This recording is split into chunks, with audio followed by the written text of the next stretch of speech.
యాగం చేసి చివరిలో ఈ కోపం వల్ల ఇలాంటి పని చేశానంటే అని చెప్పి ఆయన బాధపడుతుంటే కొడుకేమో వెళ్ళిపోతాడు.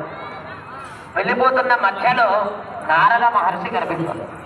నారద మహర్షి అంటే ఇప్పుడు మనం సినిమాల్లో చూస్తున్నట్టు నారాయణ నారాయణ నారాయణ అంటే చిరుదల కొట్టుకుంటూ ఆ యొక్క కామెడీ చేస్తుండే వ్యక్తి కాదు. ఆయన మహాజ్ఞాని.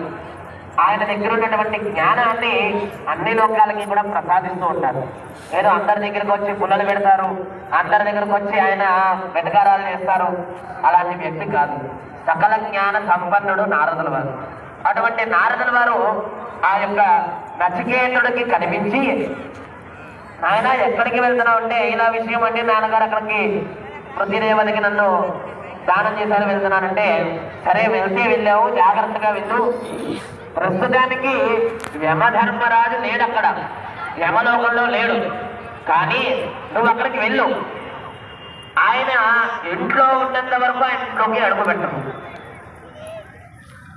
దానితో పాటుగా ఆయన వచ్చిన తర్వాత ఆయన ఒకవేళ నేను ఏదైనా వరం కోరుకోమంటే ఆత్మజ్ఞానం గురించి కోరుకో. ఆత్మజ్ఞానం ఆయనకి తప్ప ఎవరికి తెలియదు.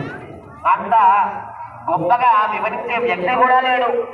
మరి అటువంటి ఆత్మజ్ఞానాన్ని తెలుసుకుంటే నీకు ఉపయోగపడుతుంది అంటాడు. సృష్టికి కూడా ఎంతో ఉపయోగపడే కర్మలు చేయొచ్చు అంటాడు. సరేనని చెప్పి వెళ్తాడు. మార్గ మధ్యంలో ఇంకా చాలా మంది ఋషులందరూ చెప్తారు, ఎవరి దగ్గర ఆత్మజ్ఞానం ఉంటుంది, ఎవరి దగ్గర ఉంటుంది అని చెప్పేసరికి ఆయన యమలోకానికి చేరుకుంటాడు. ఇంట్లో ఎవడు అక్కడ లేడు. వారందరూ కూడా లోపలికి వచ్చి కూర్చుంటయ్యా, యమధర్మరాజు వచ్చాక మాట్లాడదు కానీ అంటాడు. ఆయన నేను లోపలికి రాను, యమధర్మరాజు ఎప్పుడైతే వస్తాడో అప్పుడే లోపలికి వస్తాను అంటాడు. సరే అని చెప్పి అలా వదిలేస్తారు. 3 రోజులు గడిచిపోతుంది.